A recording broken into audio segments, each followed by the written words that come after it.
우리는 오늘부터 요한일서의 말씀을 새벽에 살펴보려고 합니다.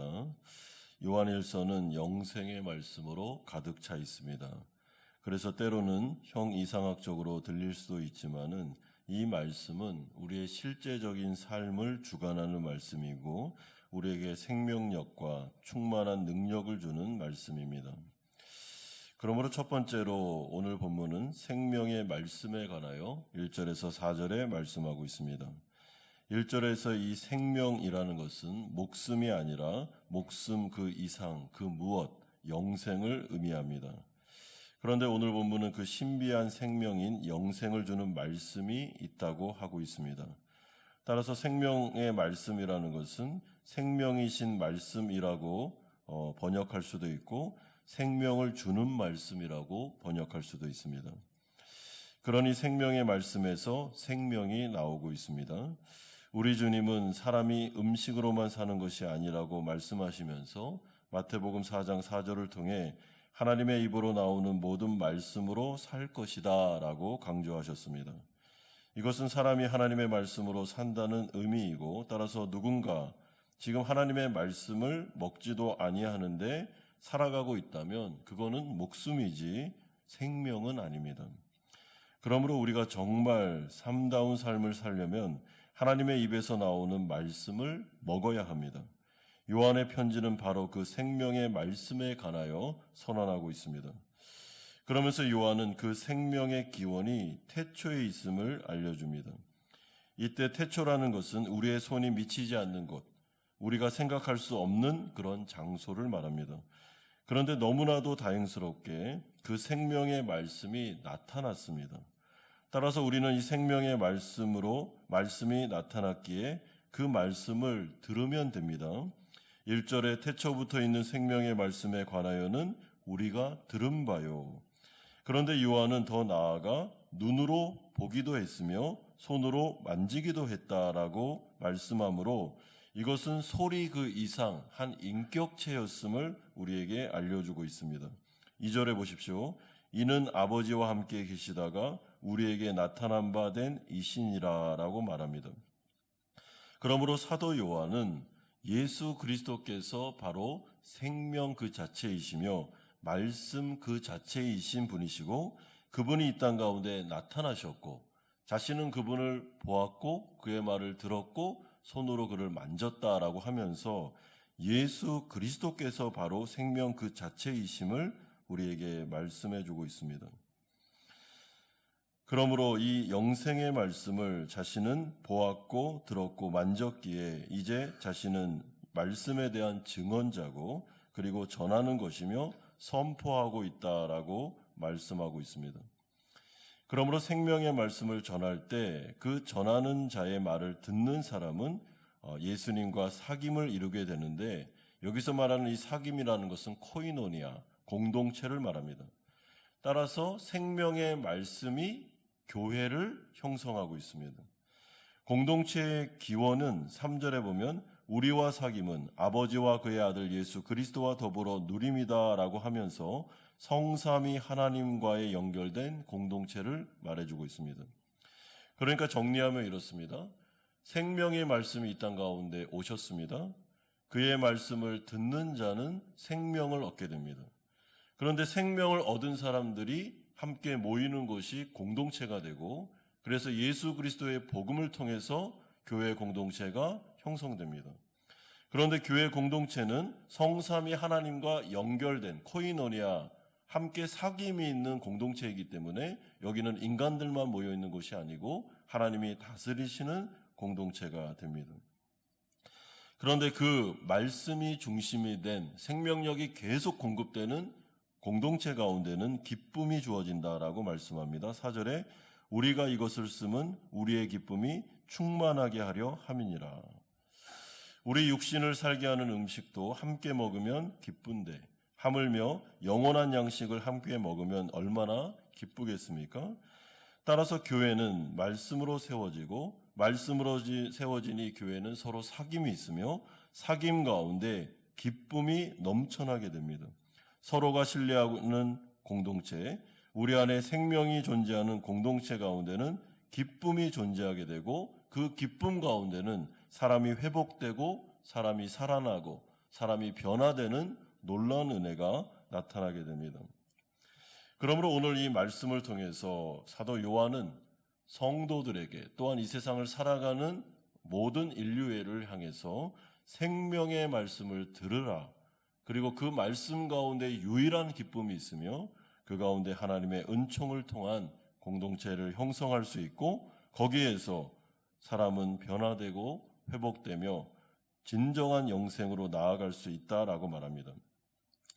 그러면서 두 번째로 중요한 주제인 하나님은 빛이시다라는 선포가 5절에서 7절 그리고 10절에 나옵니다. 요한은 하나님은 빛이시다라고 말하는데 그에게는 조금도 없다 하십니다. 이것은 어둠을 몰아내는 불빛을 의미하는 게 아닙니다. 오히려 하나님이 빛이시라는 것은 하나님은 진실하시다 그리고 하나님은 사랑이시다라는 의미입니다. 왜냐하면 진실과 사랑이 어둠을 몰아내기 때문에 그렇습니다. 그러면서 요한은 하나님은 빛이시라는 말을 세 가지 관점에서 적용하는데 6절과 8절과 10절은 이 당시 요한의 가르침을 받은 교회에 퍼지기 시작한 잘못된 사상을 반박하는 내용입니다. 그 당시에 하나님과 사귐이 있다면서 어둠 가운데 행하는 사람들이 있었는데 그러면서도 죄가 없다고 말하는 그런 이상한 사람들에 대해서 이들은 어둠이다라고 말해주고 있습니다. 그러므로 세 가지의 적용, 각각의 본문에 나오는 공통 요소는 거짓말 또는 거짓에 대해서 이야기하고 있습니다. 이 거짓에 속한 자들은 하나님에 대한 신비한 지식을 알고 있기만 하면 사는 것은 아무렇게나 살아도 괜찮다라고 생각했던 사람들입니다. 그러나 그것이 최대의 거짓말입니다.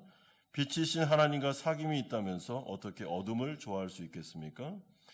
그러므로 이렇게 하나님이 빛이시라는 걸 적용하면서 거짓의 문제를 크게 다루는 이유는 거짓이야말로 하나님의 성품과 가장 어긋나는 죄이기 때문입니다. 그래서 거짓이 들어오면 사실은 사귐은 사라지고 공동체는 힘들어지고 생명력은 없어집니다. 기쁨도 싹 사라집니다. 중요한 것은 진실과 사랑의 관계성을 형성하는 것입니다.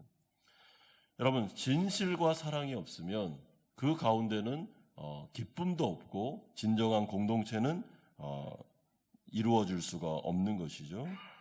그래서 사탄 마귀가 최초의 아담과 하와를 공격했을 때 거짓말을 통해 유혹하고 서로의 관계를 깨뜨리고 서로를 미워하게 만들면서 에덴 동산을 파괴했던 것입니다.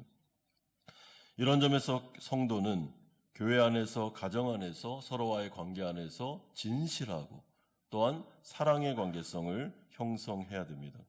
적당히 사랑하면서 우리는 하나님의 공동체를 이룰 수 있다라고 말할 수 없습니다. 먼저 사랑하기 위해서 노력하고 사랑을 선점하고 그리고 자기를 부인하면서 다른 사람에게 사랑을 베풀 때 하나님의 영광을 바라볼 수 있습니다.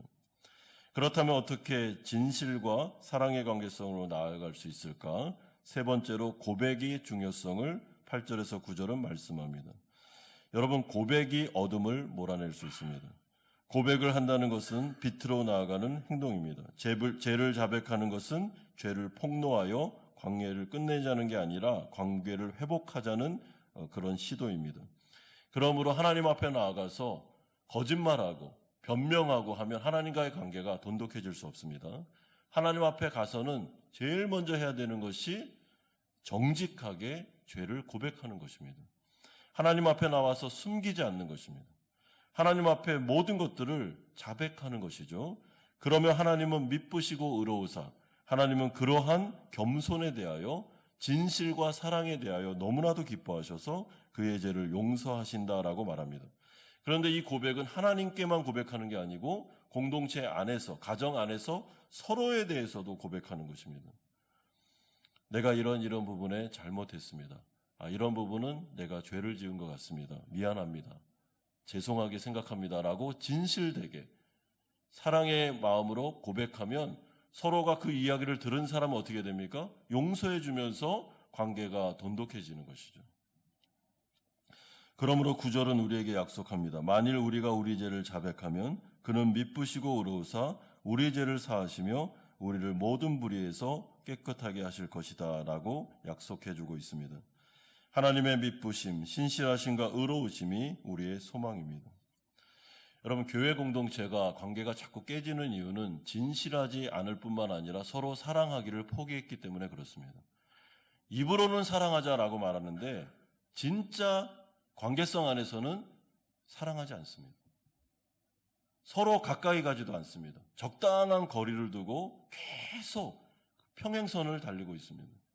고백도 없고 진실도 없고 자백하는 마음도 없고 용서를 구하는 마음도 없습니다. 자존심을 부리면서 계속 어둠 속으로 속이면서 나아가는 것입니다. 그러면 관계성은 형성될 수 없습니다. 그리고 성삼위 하나님과의 코이노니아도 없으며 생명력도 나타날 수가 없는 것입니다. 그러므로 교회에 있어서 생명과 같은 것은 하나님의 말씀, 그리고 사랑의 공동체, 진실된 관계성, 이것이 바로 진정한 교회를 형성하는 것이며 그때 하나님의 영광이 나타나고 성령의 부흥의 역사가 나타나면서 사람들이 살아나고 행복해지고 기뻐하면서 정말 그 가운데 진정한 교회를 이루어 거기에서부터 놀라운 역사가 나타나게 됩니다. 사랑하는 성도 여러분, 이 요한일서가 우리 가운데 하나님의 놀라운 비밀을 알려주고 있습니다. 생명의 말씀을 들으십시오. 말씀을 들으면 살아납니다. 그리고 하나님 앞에서 정말 진실되게 살기 위해 노력하시고 다른 사람을 내 몸처럼 사랑하기 위하여 나아갈 때 그 교회와 그 가정과 그 개인을 통해서 하나님의 놀라운 영광이 우리 가운데 임하게 될 줄로 믿습니다. 이런 교회, 이런 성도가 되어 하나님께 영광 돌릴 수 있는 인생을 사시기를 주님의 이름으로 축원드립니다.